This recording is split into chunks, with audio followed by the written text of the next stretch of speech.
Hello everyone, my name is Ryan De La Cruz and I am the Director of Business Development here at Ecom-Energy. I'm excited because today we're kicking off a brand new 5-part mini-series on energy procurement. We're going to be looking at risk assessments, the RFP process, contracting, bid analysis, and contract management. If this is your first time joining us for an episode of Making Energy Make Sense, we're so glad you're here. You can find more insightful content like this over on our website, Ecom-Energy.com, or just search for Ecom-Energy on YouTube or your favorite podcasting app. This is part 1 of the mini-series, but before we dive in, I want to share a quick bit of background on Ecom-Energy and our team's experience with energy procurement, just to add some validity to our commentary. We were founded in the 90s by the ECRI Institute, which is kind of like the Consumer Reports for healthcare technology assessment.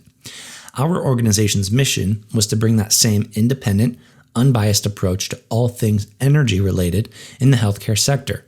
At the turn of the century, a great majority of that independent expertise came by way of the energy crisis, helping facilities navigate failing Enron contracts, deregulated energy markets, and the new energy landscape. Ever since, we've been helping healthcare leaders as well as commercial customers achieve savings, budget certainty, and cost control via competitive energy procurements. And lastly, our team is made up of certified energy procurement professionals through the Association of Energy Engineers. And so, with all that said, we hope there's a level of comfort with these energy procurement tips. Let's dive in. Mastering Energy Procurement, episode number 1, Performing a Proper Risk Assessment. So, in the realm of energy procurement, what is the purpose of a risk assessment? Well, when it comes to procuring energy, there are numerous ways you can structure your contracts. For example, you can stay risk averse and fix 100% of your prices. Or you can stay very risk tolerant and let your prices fluctuate with the market. This would allow you to seize market dips, but also participate in market upticks. Of course, you can meet somewhere in the middle with a portion fixed and a portion variable. In more complex strategies, you might see price ceilings and price floors, triggers designed to lock you in when the market hits a certain point, and so on. This begs the question, what's the best product? There isn't one. Short of any market anomalies, the best product is always going to be what's best for the facility. And to understand this, you need to know what your organization's risk tolerance is. Now, keep in mind, this is more than just saying, I know my CFO hates surprises, so let's just fix our prices. You need to be more methodical than that. Ecom-Energy has a whole risk assessment process we run through with our customers. But some key questions you might want to consider are, what is our team's highest priority? Is it price stability or cost minimization? What % of an increase can the energy budget withstand? If you're a healthcare facility, ask, will budget fluctuations affect the level of care provided? These questions should be asked very early on in the energy procurement process. In fact, before your RFP is issued, you should know the answers to these questions so that the product you're asking suppliers to quote has been purposefully selected for your organization. Now, that isn't to say you can only ask for one specific product in an RFP. For example, you might want to compare a 100% fixed price to a 50% fixed, 50% variable option.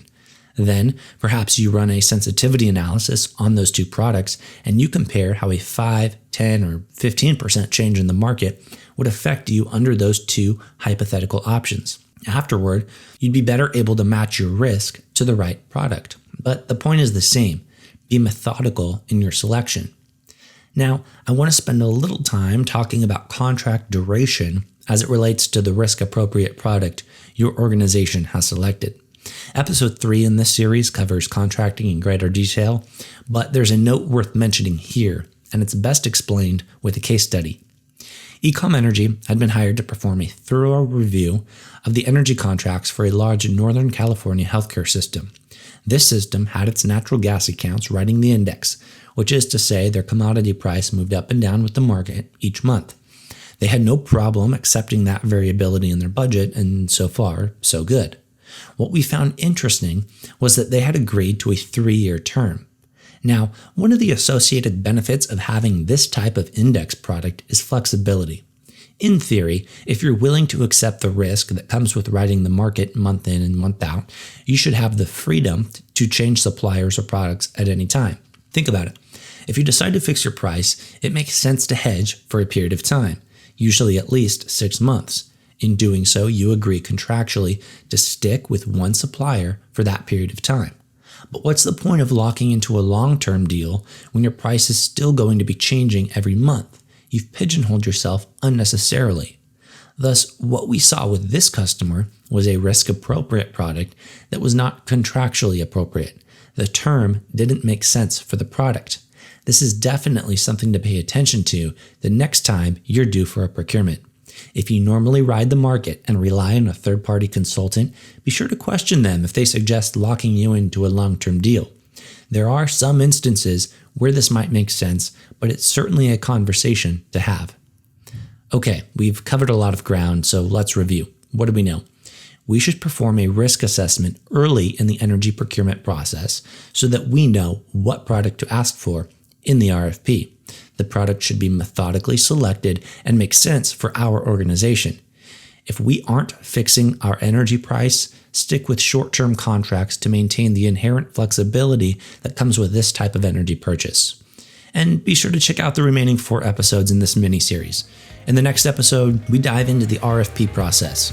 For questions or comments about today's material, shoot us an email at info@ecom-energy.com or head over to our website to learn more about our full suite of energy consulting services. If you enjoyed what you heard, we'd appreciate it if you could like and share this content with your colleagues on LinkedIn. I'm Ryan De La Cruz, and this has been another Making Energy Make Sense episode from Ecom-Energy.